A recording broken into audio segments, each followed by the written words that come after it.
नमस्कार दोस्तों, आपका स्वागत है। तो आज की जो वीडियो है, जिन्होंने किसी अपने को खोया है उनके लिए हम बात करने की कोशिश करेंगे कि उनके जीवन में आखिर ऐसा दुख क्यों आता है। उनके जो अपने हैं, क्या उनको सुख सुन सकते हैं, क्या उनको देख सकते हैं, अब फिलहाल वो कैसे दुनिया में हो सकते हैं। तो इसके बारे में आज हम जानकारी लेंगे दोस्तों। तो जिन्होंने किसी अपने को खोया है उनके जीवन में ऐसा दुख आखिर क्यों आता है, तो इसका जवाब ये है दोस्तों कि जैसे हमारी आत्मा का जो एक सफ़र है वो कहीं ना कहीं आत्मलोक में चालू होता है, और आगे आगे बढ़ने के लिए जैसे हमारी आत्मा जो होती है वो 1 से 7 ऐसे लोक है आत्मलोक में, और उसमें जो पहला और पहले से लेकर तीसरा पहला, दूसरा और तीसरा ये जो लोक है उसको नरक कह सकते हैं। वहाँ पर पूरी तरीके से अंधेरा होता है, वहाँ पर जो बुरी आत्माएं जो पाप करती है वो वहाँ पर रहती है। चौथा जो लोक है वहाँ पर दिन भी होता है और रात भी होती है, वहाँ पर अच्छाई भी है और बुराई वहाँ पर तकरीबन ना के बराबर है, लेकिन फिर भी कहीं ना कहीं बुराई के कुछ कण हमें वहाँ पर दिख सकते हैं। कि जैसे किसी एक इंसान कोई स्वार्थी हो सकता है, कोई अपने बारे में सोचने वाले ऐसी आत्माएं हो सकती है। तो इस तरीके से एकदम बुरा, बड़ा बुरा तो नहीं कह पाएंगे उसको, लेकिन फिर भी वहाँ पर एकदम 100% अच्छा ही है ऐसा हम नहीं कह सकते। और पांचवा जो लोक है वो स्वर्ग की शुरुआत है, वहाँ पर पूरी तरीके से अच्छा ही है, वहाँ पर अच्छी अच्छी आत्माएं रहेंगी, वो एक दूसरे को कभी नहीं फंसाएंगी। बाद में इससे अच्छा लोक है छठा लोक, जहाँ पर एकदम सुंदरता है, जहाँ पर पूरी तरीके से प्रकाश ही होता है। और बाद में जो सातवां लोक है वो एकदम परिसीमा है, जो आखिरी पड़ाव है स्वर्ग का, और वो जो लोक है वो भी इतना सुंदर है कि शब्दों में उसका हम वर्णन नहीं कर सकते। तो इस तरीके से 1 से 7 लोक तक हमारी आत्मा का सफ़र चालू होता है। जब हमारे आत्मा का निर्माण होता है तब हम चौथे लोक में होते हैं, और वहाँ से हमारी शुरुआत होती है। वहाँ पर अगर चौथे लोक के कोई आत्मा ने पृथ्वी पर जन्म लिया और अगर उसने बुरे कर्म किए तो वो तीसरे लोक पे चली जाएगी, और चौथे लोक में कोई आत्मा हो और उसने अच्छे कर्म किए पृथ्वी पर आकर तो वो पाँचवें लोक में चली जाएगी। तो इस तरीके से चौथे लोक से कहीं ना कहीं सातवां लोक पार करना ये हमारी आत्मा का डेस्टिनेशन होता है, उद्देश्य होता है। तो इस तरीके से जब वो सफ़र में आगे बढ़ती है तब उसको बहुत कुछ अपने जीवन में सीखना, बहुत कुछ अच्छा करना, निस्वार्थ भावना को सीखना, जीवन में अपने कर्तव्य को पूरा करना, ऐसी जो बातें हैं वो बहुत ही ज़्यादा महत्वपूर्ण बन जाती है। और इस वजह से उसको पृथ्वी पर आना पड़ता है। पृथ्वी पर चीज़ों का सामना करना, जैसे जो 10वीं की वगैरह एग्ज़ाम होती है बोर्ड की, या फिर जो बड़ी बड़ी एग्ज़ाम होती है वो थोड़ी सी टफ होती है, आपको भी पता होगा। तो उसमें वो टफ़ क्यों होती है? क्योंकि हमें कुछ बड़ा पाना है। जैसे 9th स्टैंडर्ड की वगैरह इतनी बड़ी टफ नहीं होती है एग्ज़ाम, लेकिन अगर हम 10वीं की परीक्षा की बात करें तो वो बोर्ड एग्ज़ाम होती है, और उसके बाद एक बड़ी एक कहीं ना कहीं हमें सर्टिफिकेट मिलने वाला है। बाद में HSC की बड़ी होती है 12th की, बाद में और भी जो बड़ी बड़ी डिग्रियाँ वगैरह होती है।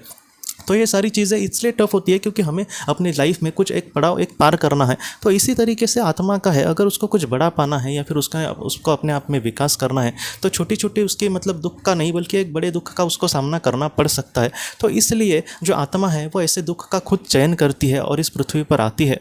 जैसे हमारे जो अपने हैं उनके साथ हम आत्मलोक में बहुत ही अच्छे से ग्रुप में रहते हैं, और ऐसे समय में वो हमारे साथ जन्म लेने के लिए तैयार होते हैं, और उनके भी जीवन में उनको भी बहुत सारी चीज़ें सीखनी होती है। तो इस तरीके से वो जो आत्माएं हैं वो एक दूसरे के साथ जन्म लेती है। उसमें एक आत्मा ऐसे डिसाइड कर सकती है कि वो इस दुनिया से चली जाएगी जल्दी, और दूसरी आत्मा ऐसे डिसाइड कर सकती है कि अब मेरे करीबी के इंसान के जाने के बाद मैं उस दुख का सामना करने की कोशिश करूंगी। तो इस तरीके से उनमें इस तरीके से बातें होती है, इस तरीके से प्लान निर्धारित होता है, और बाद में वो पृथ्वी पर आते हैं। तो इस तरीके से इसलिए हमारे सामने ऐसे दुख का सामना करना पड़ता है। तो इन सारी चीज़ों में वो हमसे हमेशा के लिए दूर जाते हैं, क्या ऐसे नहीं है? उनका जो कार्य है पृथ्वी का अब वो हो गया है, और कहीं ना कहीं वो इस दुनिया से चले गए हैं। अभी फ़िलहाल वो जिस दुनिया में होंगे, तो अगर हमारे जो करीबी है वो मध्यम स्तर के या फिर उच्च स्तर के होंगे तो ऐसे समय में वो वहाँ पर बहुत ही अच्छी दुनिया में रह सकते हैं। जो चौथा लोक है, अगर किसी के करीबी अगर चौथे लोक में हो तो वो भी वहाँ पर बहुत ही मज़े से और बहुत ही शांति से समाधान से होते हैं। और वहाँ पर दोस्तों चौथा लोक ये बुरा लोक नहीं है, लेकिन फिर भी वहाँ पर जो एक दूसरे के साथ आत्माएं रहती है वो पृथ्वी पर आपने जैसे देखा होगा कि हमारा एकदम कोई करीबी दोस्त होता है, लेकिन हम उसको सारी बातें अपनी नहीं कह सकते क्योंकि हम एकदम पूरा वो एकदम अपना नहीं होता। तो इस तरीके से थोड़ी सी वहाँ पर चीज़ें होती है। जो हमारे करीबी आत्माएं हैं उनको तो हम सारी बातें शेयर कर सकते हैं, लेकिन कोई अलग ग्रुप का कोई आत्मा हो चौथी लोक में तो उसको हम सारी चीज़ें नहीं शेयर कर सकते। तो कुछ इस तरीके से बातें हैं। लेकिन जैसे हम अपने आप में विकास करेंगे, समझे हम पाँचवें लोक में चले गए, तो ऐसे समय में हम हमारे किसी भी आत्मा से हम दिल से बात कर सकते हैं, वो हमें दिल से मदद कर सकती है। तो इस तरीके से चीज़ें होती है। तो इसलिए ऐसे दुख का हमें सामना करना पड़ता है।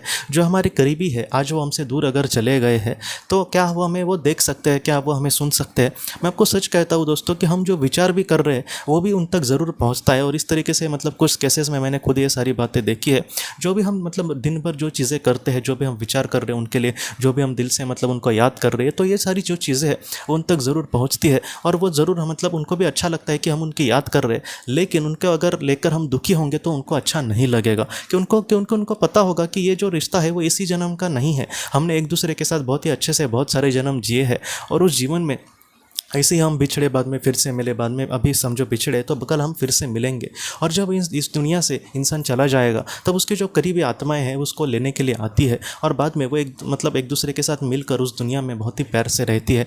लेकिन इसके लिए हमारे जीवन का ये जो जीवन कर्तव्य है उसको जो पूरा करना, ये बहुत ही ज़्यादा अहम बात है दोस्तों। जैसे अगर किसी ने किसी को खोया है और आज वो उसके मतलब खोने के लिए बहुत ही ज़्यादा दुखी है, और वो इस दुनिया से समझो चला जाता है, उसने समझो सुसाइड किया, तो ऐसे समय में क्या होगा, उसको लेने के लिए तो आत्माएं वगैरह आएंगे, लेकिन इसको ही बाद में बुरा लगेगा कि उसने अपना जीवन कर्तव्य अच्छे से पूरा नहीं किया। इसके लिए क्या होगा कि उसको फिर से ऐसा जन्म लेकर वैसे ही दुख का सामना करना पड़ सकता है। इसलिए जितना हो सके हमें सुसाइड के बारे में नहीं सोचना। और अगर हमारे किसी अपने ने समझो सुसाइड किया है तो हम दिल से उनके लिए प्रार्थना करें, उनके सामने का जो रास्ता है वो कहीं ना कहीं आसान होने के लिए उनको मदद करने की कोशिश करें प्रार्थना करके। तो इतना भी हम करें तो भी बहुत ही ज़्यादा उनको मदद मिलेगी। लेकिन हमारे अपने को लेकर, जैसे हमने उनको खोया है तो उनको लेकर हमें दुखी नहीं होना दोस्तों। हम दिल से उनके लिए प्रार्थना करें, वही सब कुछ मतलब सबसे बड़ी बात है। कुछ लोग ये कहते हैं कि मैं उनकी खुशी के लिए क्या करूं। मैं आपको सच कहता हूं, अगर आपके मतलब अपने हैं, उनकी खुशी के लिए आपको कुछ दिल से कुछ करना है तो आप अपना अच्छे से ख्याल रखना, अच्छे से खाना पीना, आपको जो भी पदार्थ, जो भी खाना पसंद है उसको आप अच्छे से बनाकर खाना। मैं आपको सच कह रहा हूँ, उनको इससे ही ज़्यादा खुशी मिलती है। उनको कुछ आप होम हवन करेंगे, उनके लिए कुछ चीज़ें आप रखेंगे तो उनको इन सारी चीज़ों एक मतलब ये जो सारी चीज़ें जो हमें दिखती है आँखों से, जिसको हम छू सकते हैं, ऐसी चीज़ों से उनको कोई भी खुशी नहीं मिलेगी। जितना हो सके हम दिल से उनके लिए प्रार्थना करें तो ऐसी जो प्रार्थना है वो एक प्रकाश के रूप में कहीं ना कहीं उन तक पहुंचती है। तो इस तरीके से आप उनके लिए वो कर सकते हैं। आप उनके दिल से मतलब प्रार्थना करना, किसी की निस्वार्थ भावना से मदद करने की कोशिश करना। तो ऐसी जो चीज़ें हैं जो हम निस्वार्थ भावना से, जहाँ पर हमारी ज़रा भी स्वार्थी इच्छा नहीं है कि मुझे कुछ मिलेगा, ऐसी जो बातें हैं वो उनके लिए बहुत ही ज़्यादा मदद कर सकती है। तो आप अपने लाइफ में इस तरीके से बढ़ना, आप ज़रा भी चिंता मत करना। आपके जो अपने हैं वो ऐसी दुनिया में, वहाँ पर पूरे तरीके से प्रकाश है, उनको मदद करने के लिए वहाँ पर बड़ी बड़ी आत्माएं हैं, वहाँ पर उनको एक कण का भी दुख नहीं होगा। वो बहुत ही शांति से और बहुत ही समाधान से उस दुनिया में होंगे। हमारी एक दिन कहीं ना कहीं उनके साथ मुलाकात भी होगी, और हमारे जो अभी अधूरे सपने हैं जो हमने उनके साथ देखे थे वो भी ज़रूर एक दिन पूरे होंगे। लेकिन उसके लिए हमारे जीवन कर्तव्य को बहुत ही अच्छे से हमें पूरा करने की ज़रूरत है। आप प्लीज़ उनको लेकर ज़रा भी दुखी मत होना दोस्तों। अगर हम इस तरीके से दुखी होते रहेंगे तो हम उनको ही कहीं ना कहीं दुख दे रहे हैं। तो कम से कम उनके लिए आप अच्छे से अपना ख्याल रखना, आप मत चिंता करना। आपके जो अपने हैं वो हमेशा आपके साथ है।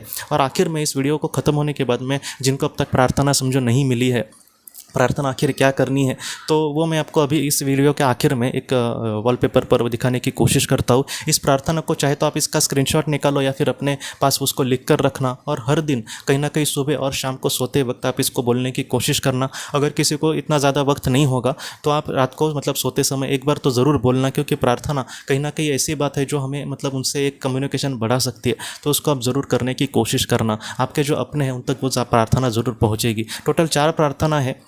चौथी जो प्रार्थना है वो उनके लिए जिन्होंने किसी अपने को खोया है।